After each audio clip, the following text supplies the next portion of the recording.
ঠকা। আর হইল যে একটা জিনিস বিশ্বাস করতা যে রিজকের মালিক আল্লাহ।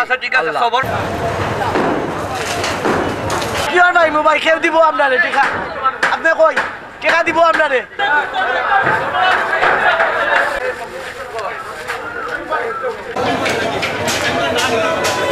আমি আসলে আসছি সোমবারটা শুনে যে যেহেতু ব্যবসায়ীরা যে এখানে আজকে হঠাৎ করে এটা ভাঙচুর হচ্ছে, এই সংবাদ শুনে আমি আসছি।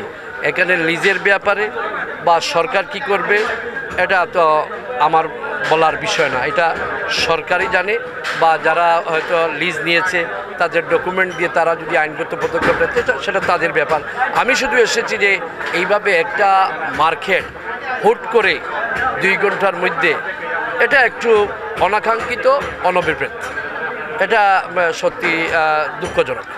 আমরা তো রাজনীতি করি মানুষের জন্য, তো এজ এ বিএনপির একজন মাঠের কর্মী হিসাবে আমি এই সংবাদ শুনে আসছি।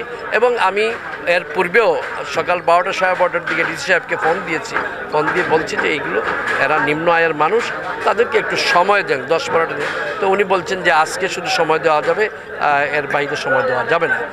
তো যেহেতু আজকে সময় দিয়েছেন, সরকারের আদেশ আমরা তো সবাই মানতে হয়, সেই হিসাবে ওনারাও ওনাদের সব কিছুই কিন্তু নিয়ে যাচ্ছেন। এখন সরকার ভেঙে নিবে, পরবর্তী পর্যায়ে ওনাদের যদি কাগজপত্র ডকুমেন্ট থাকে তাহলে আইনগত পদক্ষেপ নেওয়ার সুযোগ থাকলে ওনারা আইনগত পদক্ষেপ নেবেন। আমরা ওনাদের মতো মানুষ, হয়তো আমরা একটা পলিটিক্যাল রাজনৈতিক প্ল্যাটফর্মে আছি, কিন্তু আমরা তো ওনাদের মতো সাধারণ মানুষ। তো সেহেতু আমাদের তো একমাত্র সহমর্মিতা, সহানুভূতি এবং পাশে দাঁড়ানো ছাড়া আর আমাদের কোনো কিছু বলার নেই।